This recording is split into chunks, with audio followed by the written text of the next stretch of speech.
Good morning. I'd like to call the regularly scheduled meeting of the Board of Selectmen to order. It is Tuesday, okay, September 2nd, 2014. It is now 8:32. I'm going to ask Selectman Cartier to lead us in the Pledge of Allegiance, please. I pledge allegiance to the flag of the United States of America and to the republic for which it stands, one nation, under God, indivisible, with liberty and justice for all. Thank you, Cindy. I should have said select woman. Item 2, public forum, limited to 2 minutes on any agenda item. Anybody wishing to address the board? I don't see any. We'll go to item 3, approval of minutes of August 18th, which was a regular meeting. Do I have a motion? I move we approve the minutes. Second. Any additions or corrections to the minutes? Yes, actually, I had, and maybe it's unimportant, but a note that the reason we inserted the comment that Mr. Selectman Havard and I were at the Greenway Trail was that we wanted to do it before Mr. Portley left to compliment him on the way he conducted the meeting. I'm on page 3. Page 3? Okay. We took that out of order, but Okay. it's hard to compliment him after he left. You got to grab him before he leaves the room, that's for sure. Right. Do you have that, Trace? Okay. Any other additions, corrections, comments? Okay. Seeing none, I'll call for a vote. All those in favor? Aye. Thank you. Trace abstain. 4 affirmative, 1 abstention. Thank you.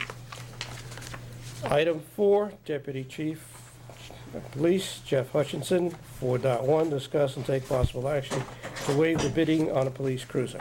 Good morning. Good morning, Chief. How you doing? Good. Okay. We're at that time again, we're post-July, and we need to replace cars as part of our normal replacement schedule. Luckily enough, we only need 2 vehicles this year, as you can see from what we budgeted and what we're putting in for. Because our numbers of personnel were down, our operation of the vehicles was down, the miles are down.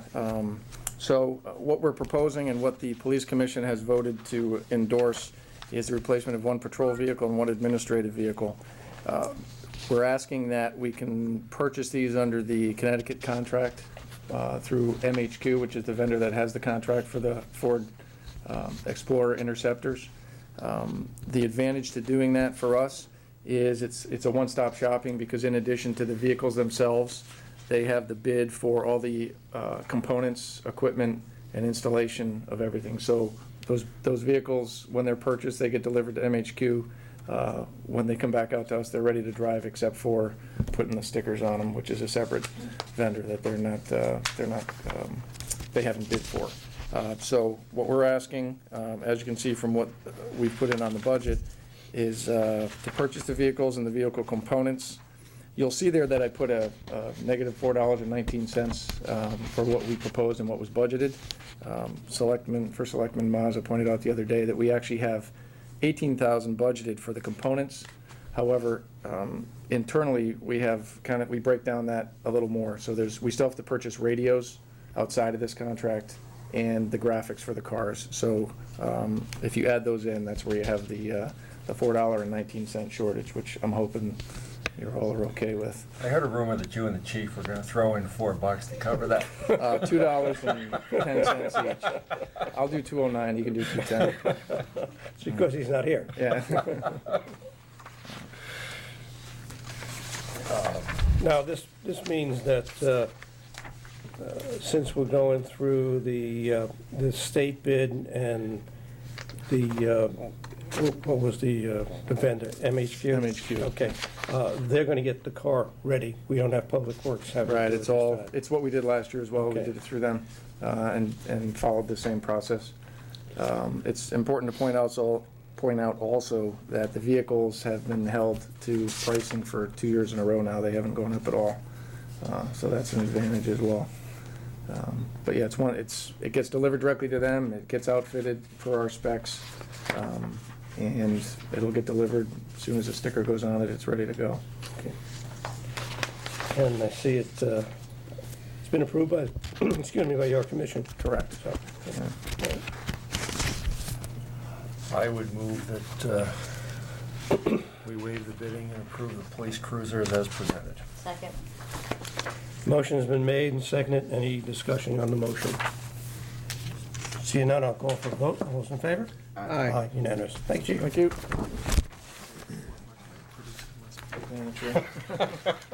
Just wanted you to be informed.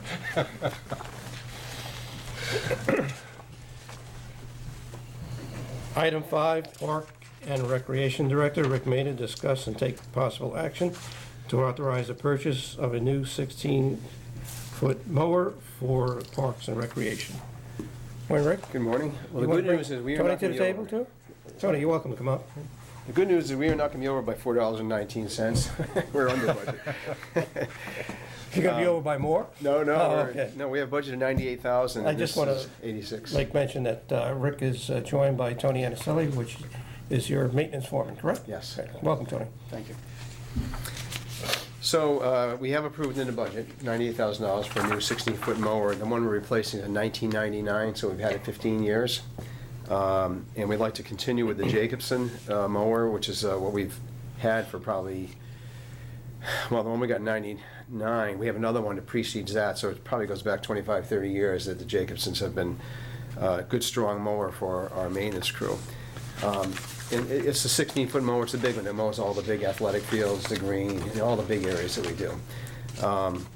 And so we have approval to replace it, and we'd like to replace it with a Jacobson. And Steve Woolen has the state bid, state contract, and the price, their quote was $86,510. And they also said they would give us a third-year warranty. It comes with a 2-year warranty, but they would give 3 years, and the value of that is about $3,400 for additional year of warranty. I did just for comparison, I did get 2 other quotes from 2 other Jacobson companies, and one of them was in the Boston area. It was $108,976. The other one is in New Jersey. It's $108,226. So Steve Woolen has a state bid price, and that's $86,510.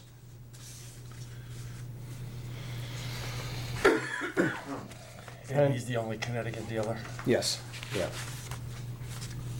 And when would you take delivery of this?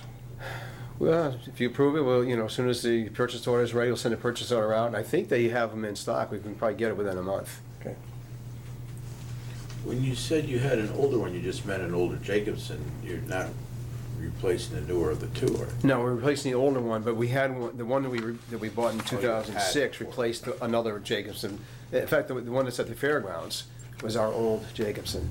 We sold to the Ag Society for, I think, maybe $1,000 or something. It was a very reasonable price. We gave it, kind of almost gave it to them, and they use it there still. Limited use, though. So it keeps breaking down.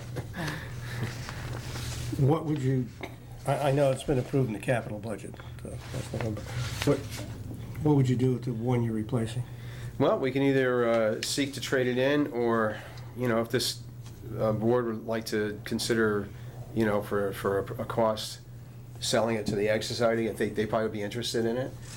I guess that's up to you folks how you want to do that. Well, might as well find out what the trade-in value is. Yeah. I mean, I don't Yeah. mind giving the Ag Society a break, but, if it's $10,000 machine. Right, you could defer Right. the cost of Yeah, this. we'll look into that. Pam?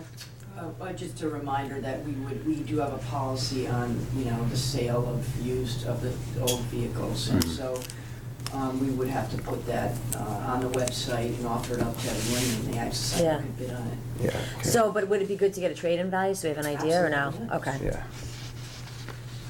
It would sound like it'd be almost a cleaner, too. Isn't it cleaner just to trade it? Yeah. Yeah. I'll look into that. Not sure why they wanted Update the last one. Who's they, the Ag Society? No, the- Oh, the dealer? The dealer. Oh, yeah. But it's certainly worth the ask. Okay. Do we have a motion? I'll move we approve the budget amount out $86,510 to purchase the mower to replace the 1996 model. Second. Okay, I think it would motion, just to make a correction to the motion, would be to waive the bidding and take off the state bid, Okay, the state price. Okay. Accept that? yep. A second? Second. Excuse me. There's a motion made and seconded. Is there any further discussion? Seeing none, I'll call for a vote. All those in favor? Aye. Thank you. Great, thank you. Okay. Moving on, item 6, environmental planner Kevin McGee, receive coastal resilience plan. Somebody want to call Jim, please?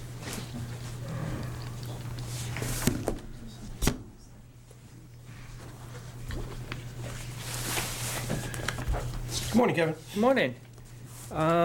Here to kind of formally submit the, I guess for the second time, the coastal resilience plan to the Board of Selectmen to set a public hearing for this document. Be part of the coastal, part of the plan of conservation development, and also possibly part of the hazard mitigation plan or assignment to those two groups. Okay. If I can just stop you for a second, Certainly. just for clarification. This plan was, a plan was submitted to this board back in November or December, if I'm not mistaken. Correct, yeah, last year there was one submitted to this group, went through review through legal counsel.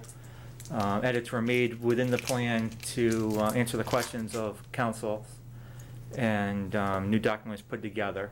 Okay. Sections were kind of rewritten and reorganized within the document.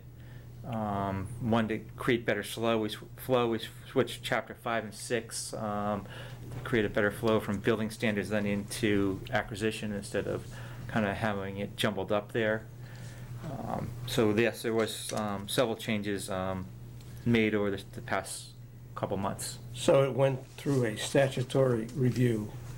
Correct, by yep. Town council. By town council, is correct, Okay. yep.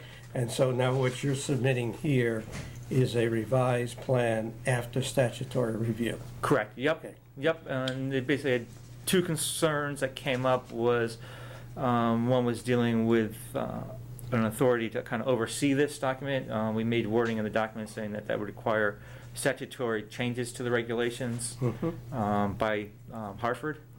And then the other one dealt with the procedures for the Hazard Mitigation Committee kind of overseeing it with sort of two recommendations that may need to be done.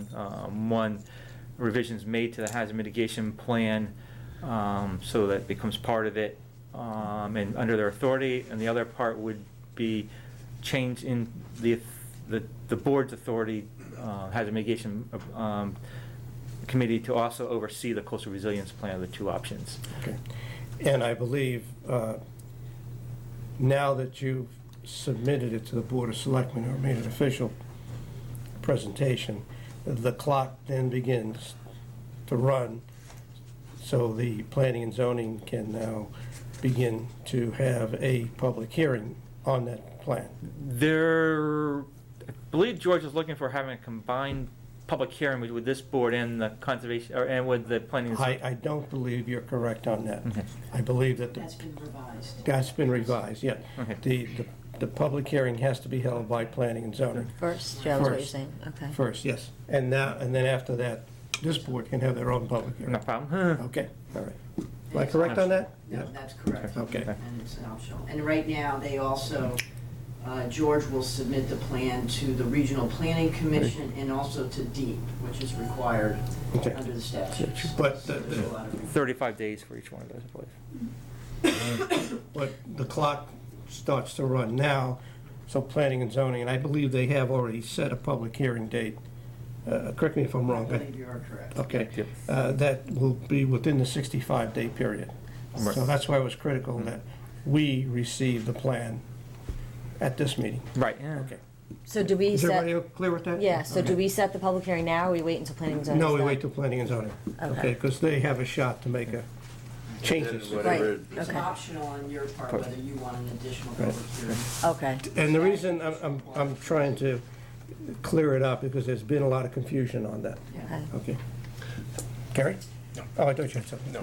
And let's state the latest copy is on the town website under the town documents tab. So we have to move to receive the coastal resilience plan? That's correct. That's what we're asking for, So yes. moved. Is there a second? Second. Okay. Is there anything else you want to add to that, on that? No, I think basically the group went through all the concerns that we had, went and said rewritten the section acquisition. We actually created a table of options under acquisition of pros and cons to different categories that are looked into. When you deal with the topic of working freely with the neighbor or the property owner, to grants and other activities. So there's a table which kind of explains the pros and cons to all the different options there. I will say that it's very heartening when I go to Council of Governments meetings that Guilford is far ahead of at least the 15 towns that we're part of at COG. That they always point to Guilford as being way out in front on coastal resilience, among other issues. Yep. And it's a credit to the people involved who have taken this issue head on. So I thank you and the people involved with that, Kevin. Okay, great job. Okay, now it's a matter of going through the plan and digesting it and see, what the real issues are in the plan. Right. Okay. And that's what the public hearings are, for Right. the public come out, comment, we listen to them and go from there. Now, I'll be very honest, it's not going to be accepted by everyone, so it's issues that we have to work out. Right. And they're not easy topics. Not at all. They're very long term, but they're also, the effect on the tax base and the cost. Absolutely. I mean, just, Jim Porley, we know what we're paying now to do some limited road work on a couple of things. Some of the things that are implied here over the long term, I don't know if we have any clear idea of what the cost of those road improvements would be. But I mean, it's not immaterial. No. So people ought to pay attention to this and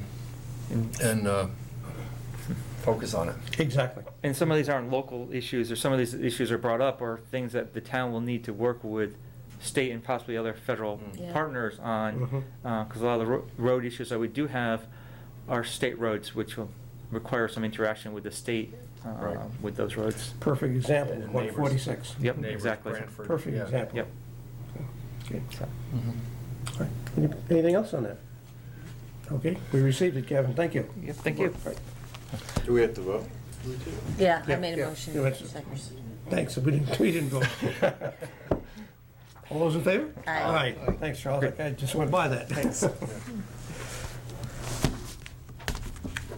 Is that a different iPad you got there? It's kind of large. It's a combination computer tablet. Oh, okay, just kind of being nosy.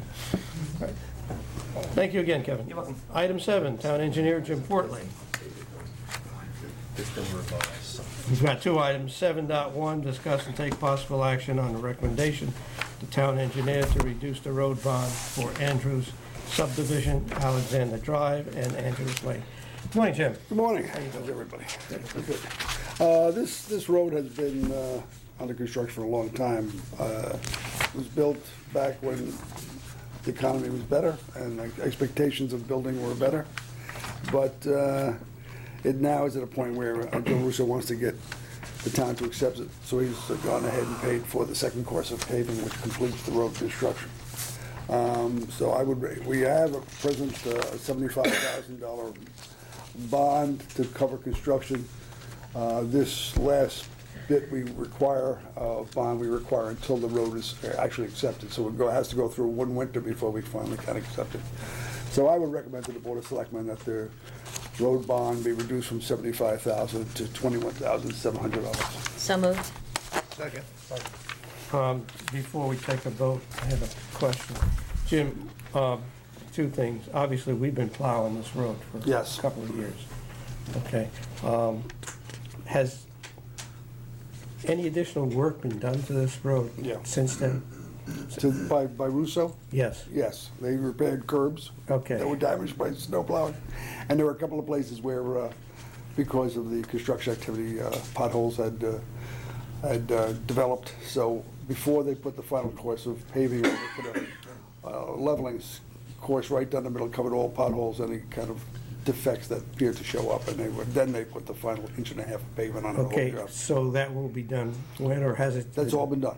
It's all been done, so it's all buttoned up now. So we want it to go through the coming Another winter Yes, we do. before we release the final 21,000? Yes. Okay. And before you accept the road, right? Before, yes, yes. But we would have to accept it. At that point, we'll release it. Yep. Right. Are there any further questions or discussion? Call for the vote. All those in favor? Aye. Thank you. And we have one more item, Jim. Discuss and take possible actions to authorize the first selectman to execute the general municipal classification required by the State of Connecticut Department of Transportation for pavement preservation improvements on Westlake Avenue. This is under the LOTSIP This is the program. LOTSIP program, Okay. yes, right. On the last Board of Selectmen, August 18th, we opened up the public For the information, comment, yeah. information meeting, or public information portion of this program as required by the DOT guidelines. I haven't heard anything, and I don't expect that there really is anybody opposed to us paving the road, or putting another course of pavement on the road. We've gone through the peer review with several of the engineers, John Bodwell from North Haven and Kurt Weiss from North Branford. Review of the plans, and they've, with Steve Dudley, reviewed it with me, and they've approved it. So we are at the point where we should now actually make application for the final permission from DOT to go to contract. The plans and specifications are done. We have received all the permits required from DOT. There's a permit required for work on Route 1 and the intersection of Route 1 and Westlake. That's been done. The only thing that hasn't been done is a checklist attached to this certification. We haven't set up I think what they wanted to do is set up a bank account for this thing, which is normally done through the finance. They send a check to them. This has gone on, it's item 11, that separate accounts have been established specifically for this project, and all additions or disbursements we made therefrom. That'll be done through the Department of Finance for Sheila. So we'll do that this week before we ask Joe to sign the letter. All the other things have been done. We don't need any right-of-way. That's 9. There is no right-of-way since we're just paving between curb and curb. There's no drainage easements. There's nothing. There's nothing else required. I'm starting to go back to my Bronx days. Watch out. It's just for Joe's purposes, so he would understand what I'm saying. All You these, threw me underneath the bus, didn't you? so we're ready to go, and it's we see where it goes from here. Okay. It's a new program. We've been told by the state DOT that once we have and we've also applied for certification from the Council of Governments, which we've been advised we will receive as soon as we get this. So we get this local certification, we get the COG certification, we submit plans and specifications to the DOT, and they should give us some authorization to proceed. I've been pushing with this right along to try to get this out to bid in September, so we could possibly get it done this fall. So I think we're on target for that, and I would appreciate the Board of Selectmen authorizing the first selectman to execute the general municipal certification. Just to remind the board that Guilford is one of 2 of the 15 towns in the COG that was approved for the LOTSIP program. The other town was Wallingford, so we're kind of the test case under this new program.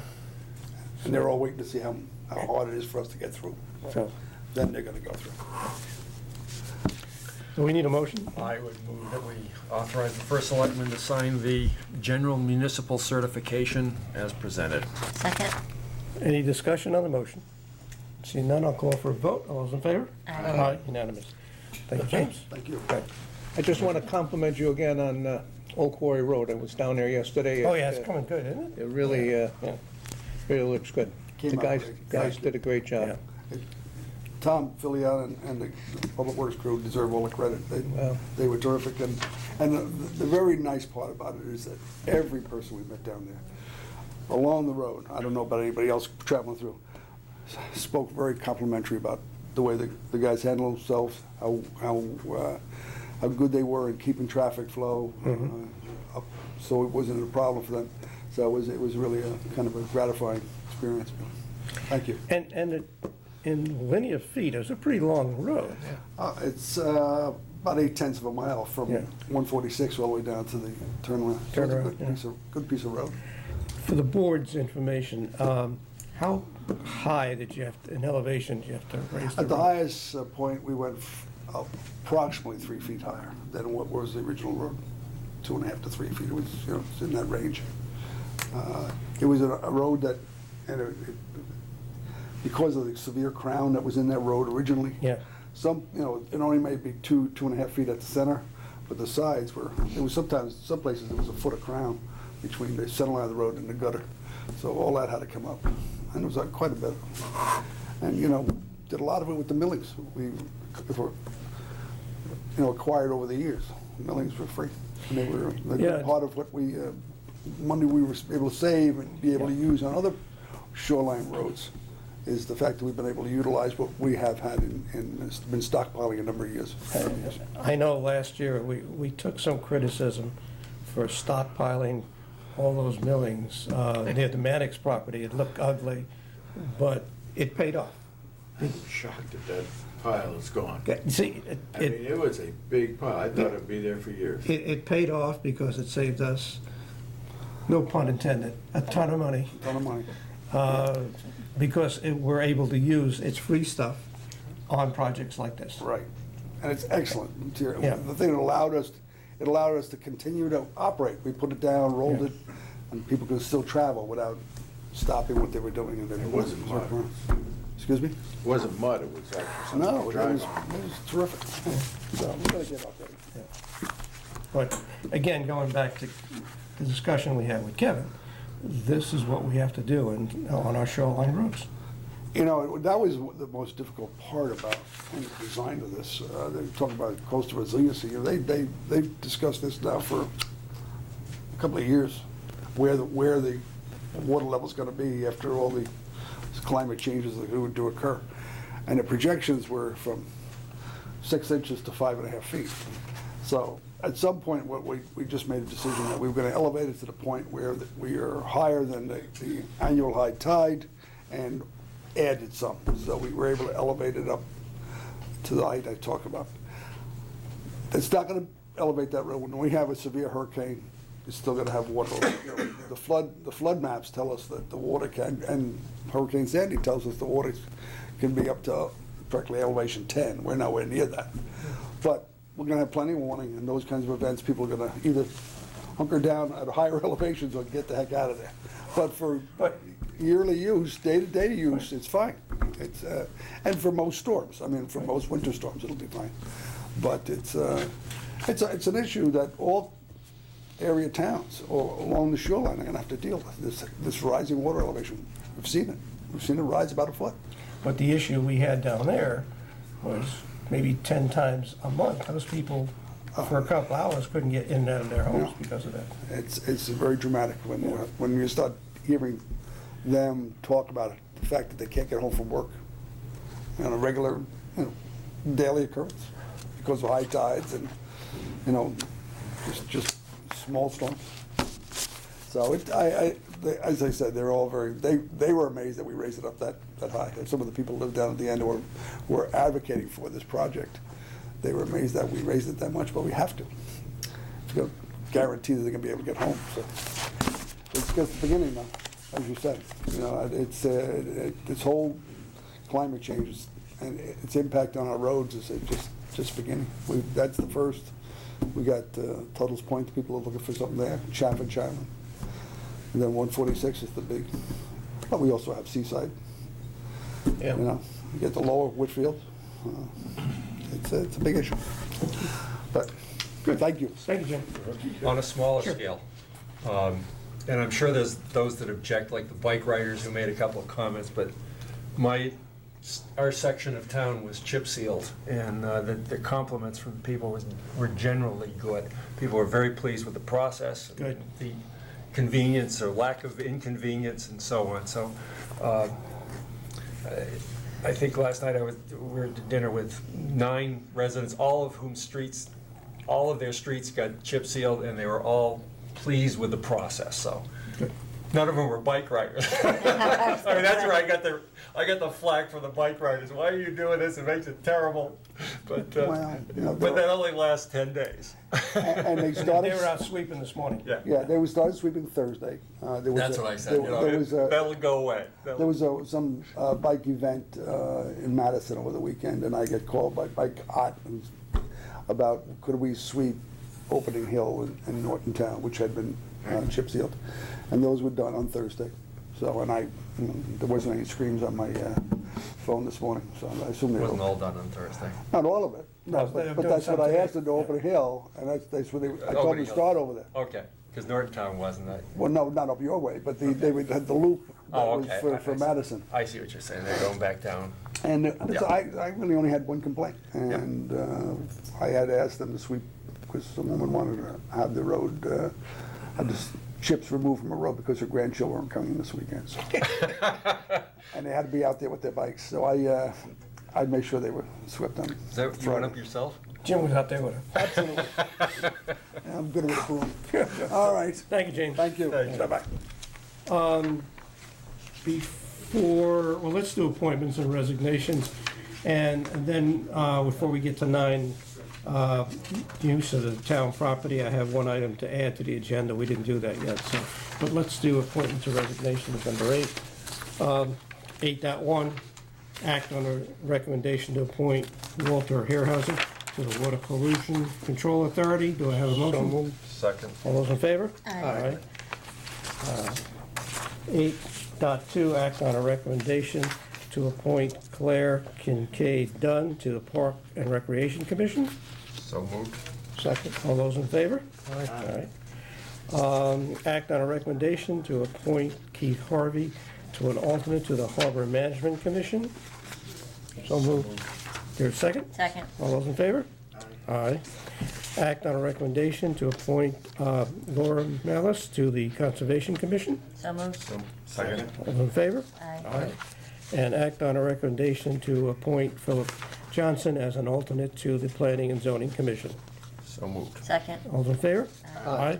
And I have to say, I've met with all of the individuals we just appointed, and it was a delight to meet these people for the first time, and it was enjoyable meeting them. Item 9. And as Yeah, sorry. and as always, it's amazing how many qualified people. I mean, Yeah, right. this list of 5, everybody has some really good background and qualification for what they're doing. We just need more of you I out there. certainly concur. Item 9, before we do item 9, I need to add 9.7 to the agenda, which is the, how do I do it? Ag Okay. Society of Guilford Agricultural Society, sign on the green, So moved. okay? That'll be 9. Second. All right, second. So we have 9.1 to 9.7 now. I would make a motion that we approve the 6 signs and the 1 use as requested in the agenda for 9.1 through 9.7. Second. All those in favor? Aye. Thank you. Correspondence, I have, I know Cindy's got one, I got one. As you see on the green, 10.1 Shoreline Arts Alliance. Thank the, I think you all have a copy of this. Thank the town, the Board of Selectmen for its cooperation in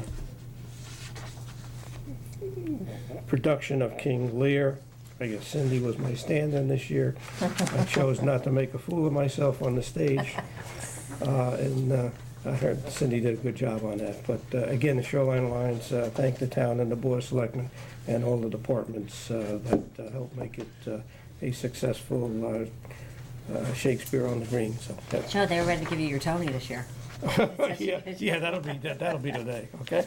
And I think Cindy, you had a Yeah, I think we all received an email from Roy Smith regarding the high school construction, and just in a brief conversation with Joe, he also emailed the appropriate building officials and boards, so I guess they'll follow up on it. And Yeah, let us that's know. Yeah. The board was just copied on it, but it went directly to the building committee. Gary, just to follow up, you had asked about the post-expo meeting. They have not had that meeting. Kevin was waiting for Dennis to come back from a extended vacation. He's back today. So once we have that meeting, then we can have a discussion of how the expo went from the town side. Okay, great. Dennis had to go back to Minnesota and pay for his daughter's wedding, so I don't envy him on that one. Anything further on correspondence? Excuse me. Committee reports? Carl? We have the Citizens Yep, Parade on the coming up. 20th, Saturday the 20th. It should be bigger and better than ever. And some of the drum corps, fife and drum corps that are in the parade will march right to the fairgrounds, and after the parade is finished, they'll have a small muster. Also, I'd like to just say that on September 27th, Mike McBride and the Whitfield Museum are hosting Founder's Day, which will celebrate the signing for the land that's now Guilford with the natives. And they've got a lot of activities planned for that day down at the Whitfield Museum, so it should be a fun time. And also, I contacted the Massachusetts Historic Society, and we're in the process of ordering photocopies of the covenant and good. the documents that we received, because then we'll be able, once we get one set of them, we'll be able to make copies for the town hall and the library and the schools, and pass those around. Great, thank you. Anything else on the committee reports? Okay. Old business? No? Any new business?